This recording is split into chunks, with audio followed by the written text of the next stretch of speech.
Welcome to Frontline Story with Carolyn and Tori. This week our guests are Addie and Tina Maria with Hope Esperanza. Well, why don't you give us some information about your organization and some of the goals that you have for our community? Okay, so we started Hope last year in the fall, and we just had looked around in our community and just really seen that there was, North Platte used to have quite a history of pouring into the Hispanic community. There was LULAC, Maya, Mesa, NAF, and the Mexican Fiesta Committee. Over time, for whatever reasons, people retired, grants dissolved. There's no assistance whatsoever now for youth and families.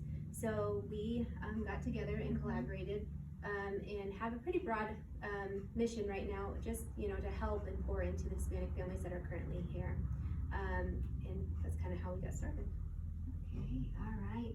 So what kind of activities have you started having, or how are you getting the group back together to make some plans?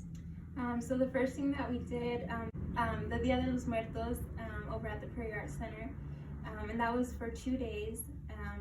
And we really saw, the community come together for this. We were well accepted for the event. It was a good turnout.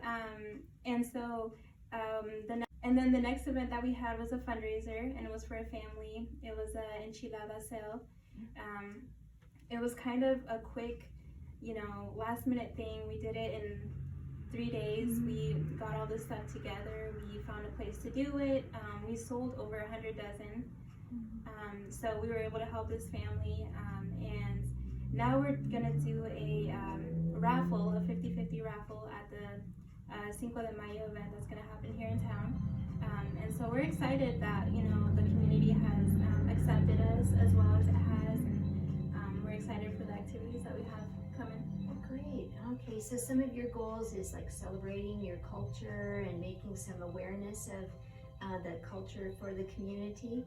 And will there be any outreach to families to kind of find their needs and what kind of ways we can start meeting needs for the Hispanic population? Sure.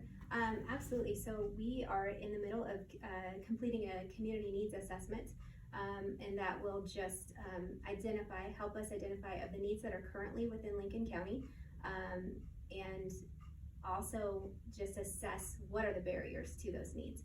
There's many families, for whatever reason that need is, we can't assume, what the barrier is. So we're trying to identify those, and just working with other agencies.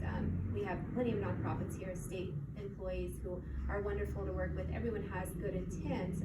It's just that the services they provide are incredible, but there's just a certain population because of barriers that, it's not accessible for them. And so we want to come in, not take over what you're doing or other nonprofits are doing, but just help to connect the Hispanics with your organization.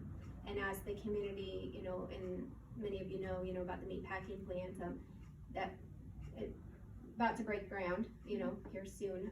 In the next 2 years, there could be an increase of the Hispanic population by 1,000 families. And if the needs are already here and there's barriers, then it's just going to increase. Right. And that will also maybe even bring other, Somalians or Sudanese. We don't know what that will look like. So our goal is just to make your services accessible to everyone. Right. Yeah. Well, a community is strong when you strengthen everyone in your community and make sure that their needs are met. So some really great ideas here, and a super mission that will improve the life for everyone in North Platte. So thank you for being with us today. Thank you Thank for you having for us. the opportunity.